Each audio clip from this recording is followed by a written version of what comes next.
Hi everyone, I'm Jessica from Candle in the Night blog, and today I went and got my new homeschool planner from Mardel. It's the A Simple Plan planner for the homeschooling family. Now I've used this planner for the last 2 years, and so I felt like it would be a good time to give you a review of how this planner works and how it's set up and why I like to use it for our homeschooling family. I'm going to show you little bits and pieces of the planner that I used last year and then give you a peek at this year's planner.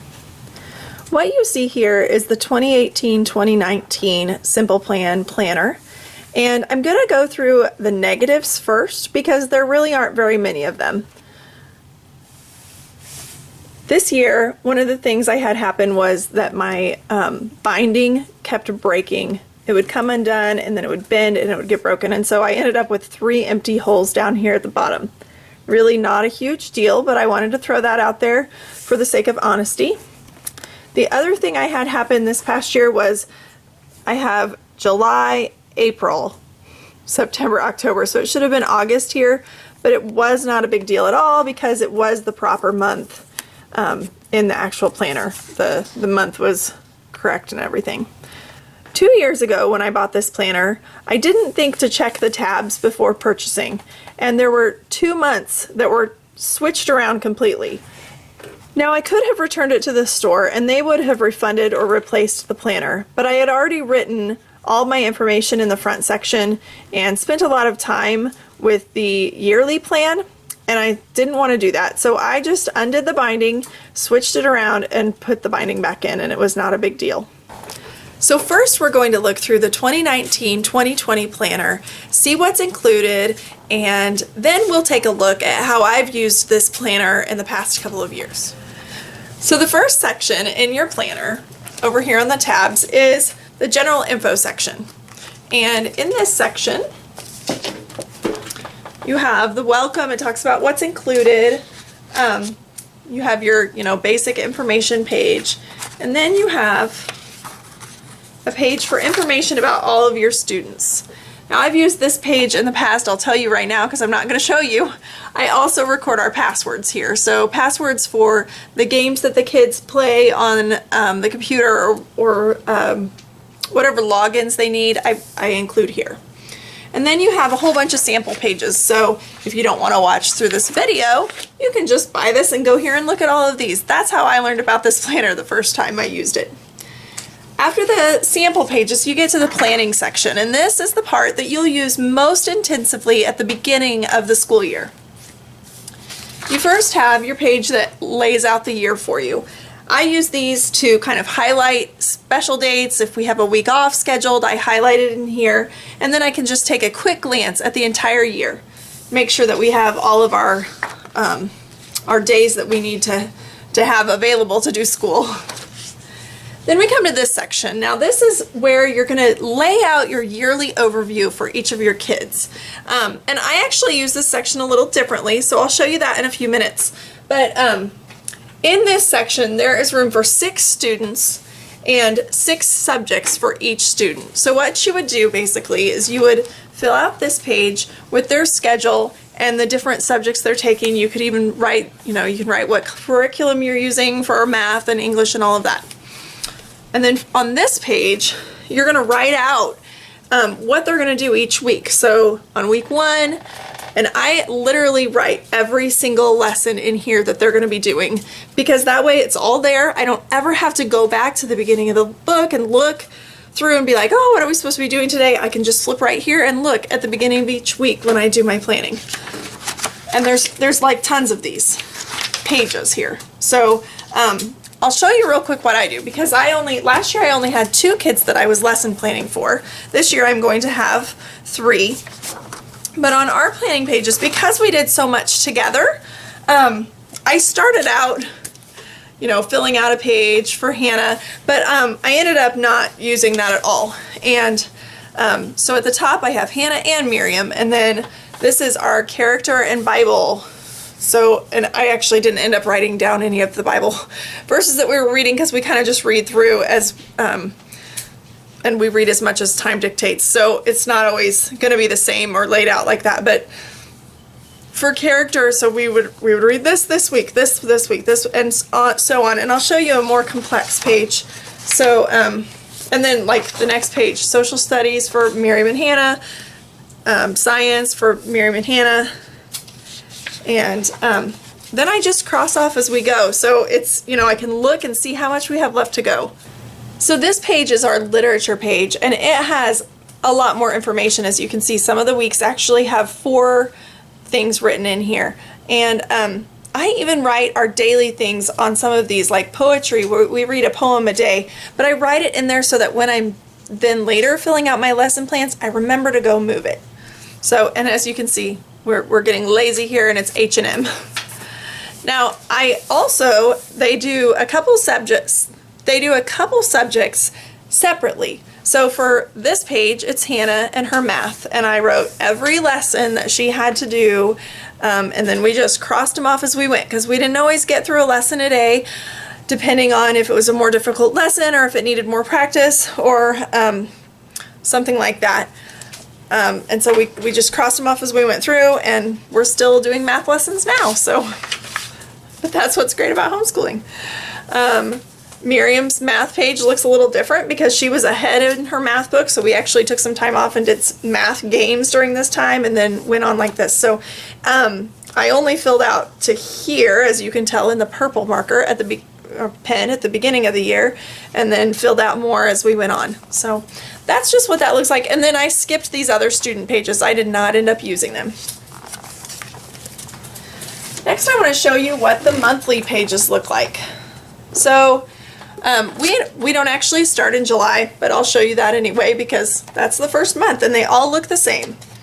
So you have this pretty page here first, July, and there's a scripture. This is the day that the Lord has made. Let us rejoice and be glad in it. You have your July overview, things to accomplish, special activities, websites, reading lists, and supplies needed. So if you're that kind of planner that wants all of that listed and that needs all of that, then that's for you. I am not that kind of planner. So I didn't really use this section very often. I did use it. This is slightly different than the previous year because, well, let me show you real quick. No, it's not. Oh, no, it's not. Okay. I didn't really use this section for what it is laid out to be used for, but what I would do is write our hymn of the month and our folk song of the month and scriptures that we were going to memorize in this section, more monthly things. And then you have your calendar, and this is your calendar for the whole month. I didn't use this for lessons. I used it more for, you know, daily special things that we do. These are your planning pages, your weekly assignments. This is what you're going to have open on your desk or next to the couch or wherever every day. And I actually would just stick a paper clip in here so I could find the right page. So this is how you would use this section. The subject goes over here on this side, and then you're going to write, each child gets their own little line of what it is that you're doing that day, or 2 lines or whatever, but there's 6 spaces, room for 6 children in this planner. And then your notes over here on the side.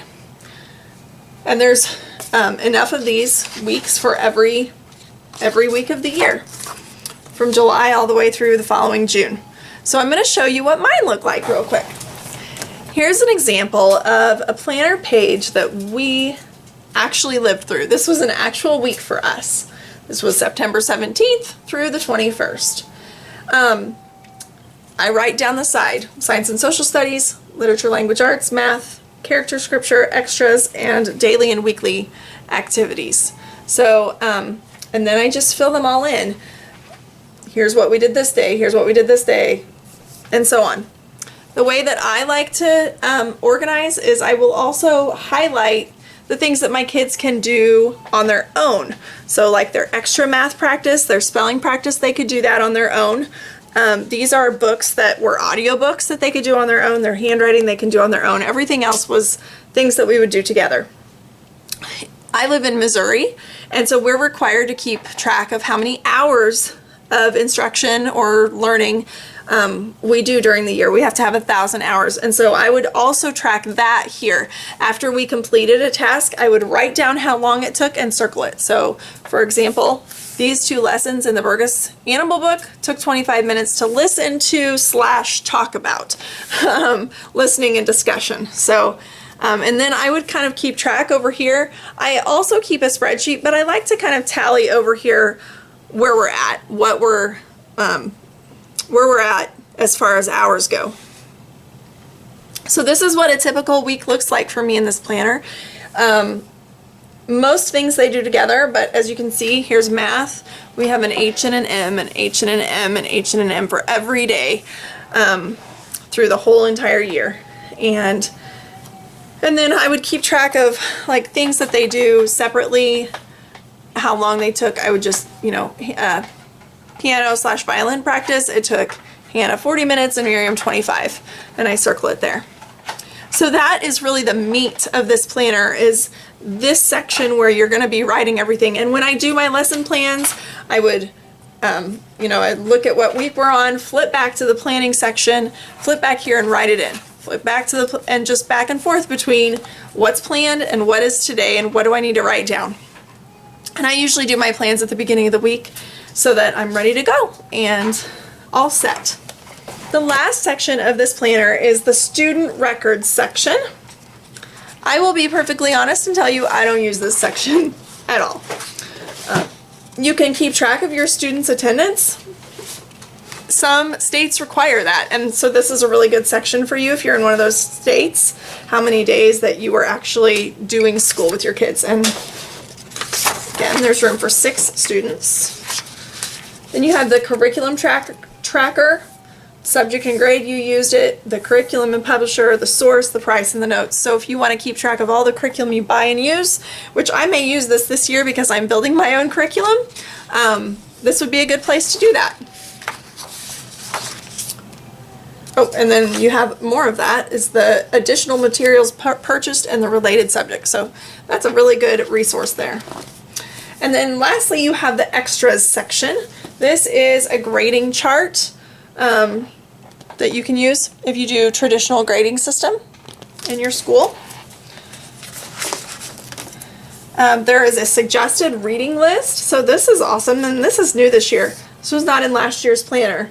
So it's just got some really high quality books in here that would be great for reading together. Johnny Tremain and Number the Stars and The Giver and Little House in the Big Woods. Just really good high quality books. So that's awesome, and they're sorted by grade level. You can see, take a peek there. Over here you have the Steps to Salvation and My Salvation Testimony. So it's really a nice way to keep that handy. Talk to your kids about that. Suggested scriptures to memorize. Got Always Be Joyful, I Can Do All Things Through Christ. A whole page of scriptures that would be really good if you don't already have a scripture memorization program in your homeschool. A place to list your extracurricular activities, the contact information for each group, activity / group, your leader, their phone number, their email, and notes about that activity. There's room for plenty of those because you know that we all have to get that in. And then in the back, there's just room for notes. This is where we, a couple years ago, planned our homeschool co-op field trips, was in the notes of my back, at the back of my planner. So I hope this review has been really useful for you. I love having a paper planner. I know not everybody is a paper planner kind of person, but for me, I like to be able to have something I can hold, that I can whip out, that my toddler isn't going to step on like if I was doing my planning on my computer, which I would probably actually prefer. It's just really handy for me to have it in paper form and written out like this. So anyway, I hope that helps you and gives you an idea. If you would like to purchase that, it's available at Mardel, and I will provide a link down in the description box below. And I hope you all have a great day. Bye!